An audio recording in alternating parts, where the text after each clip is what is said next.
Next up on the big screen, and I can't think of a Radio 2 link for this, it's Peter Rabbit 2, The Runaway. Is anyone hungry? Yeah, starving. I'm on it.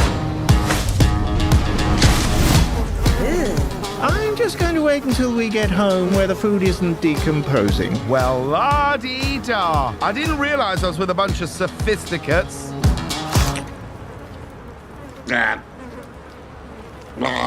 The new Peter Rabbit film is here, as before, cheekily voiced by James Corden, presenting a U-certificate entertainment which shows rabbits wisecracking and getting up to larks, but thankfully uninterested in breeding or sexual congress of any sort. It combines live-action humans and CGI bunnies whose coexistence on camera is seamlessly achieved, as before, in that bright, flat, bland light, as if the screen has been laminated. Naturally, we were all hoping that Peter Rabbit 2 would show Peter Rabbit's dad as a young man in the old country, a bandit in the countryside, interspersed with scenes showing his grown-up son becoming increasingly ruthless as he embraces his violent destiny in the stolen carrot business. But no. The scenario now is that the author, Beatrix Potter, or B, Rose Byrne, is now happily married to the once feared Thomas McGregor, played by Donald Gleeson, with oddly darkened hair and eyebrows.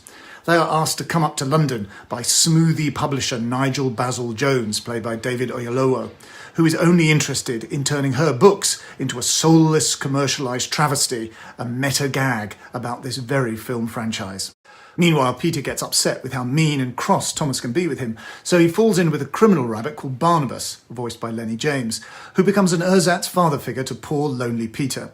He becomes a runaway, pursuing a life of crime with Barnabas and his dodgy new crew of reprobates. Now, there are one or two nice gags here, but basically the humour in the Peter Rabbit franchise is wacky slapstick stuff, pretty weak and pitched at young kids. Unlike Paddington, whose literary source material is genuinely funny, this digital Peter Rabbit is never really humorous. It can sometimes be cute or zany or briefly send itself up, but there is fundamentally something pretty straight in its DNA. I'm going to sign off now. I've said it before and I'll say it again. Please get your debit card out and buy my book, The Films That Made Me, an edited selection of my essays and reviews for The Guardian. Give this vlog a like and a share on social media and hit that subscribe button with all your might. Until next time.